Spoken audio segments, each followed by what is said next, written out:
میدونستی 69% از دعوای زوجها حل شدنی نیستن؟ عجیبه نه؟ با من تا آخر این ویدیو همراه باش تا بگم جریان چیه. دعواهای زوجها دو جورن، حل شدنی و همیشگی. دعواهای حل شدنی اونایی که یه راه حلی دارن. مثلا اگه کلافه شدی که تو باید همیشه ظرفا رو جمع کنی، میتونی با شریکت توافق کنی که یکی آشپزی کنه، یکی ظرفا رو جمع بکنه، یا یکی شام درست کنه، اون یکی کارهای خونه رو انجام بده. اینطوری دعواها با یه گفتگوی آروم و منطقی حل میشن. حالا دعواهای همیشگی چجورین؟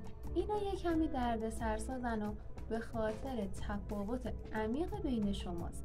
مثلا تفاوت توی شخصیت هاتون، ارزش ها و باورهای عمیق و چیزایی که براتون مهمه.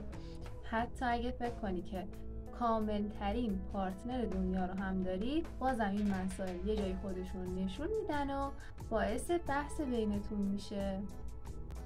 حالا بریم سراغ همون آمار عجیب. 69% از دعوای زوجها از نوع همیشگی هن، یعنی هیچ راه حل ساده ای ندارن و حتی 16% از این دعواها به بنبست میرسن و هیچ وقت کامل حل نمیشن. پس دفعه بعد که داشتی با پارتنرت جر و بحث میکردی، یه لحظه وایسا، با خودت فکر کن که این دعوا حل شدنیه یا همیشگی. شاید اینطوری بهتر بتونی باش کنار بیای. تو چی فکر میکنی؟ راستی تو کامنت ها به هم بگو که بیشتر سر چی با پارتنرت بحث میکنی.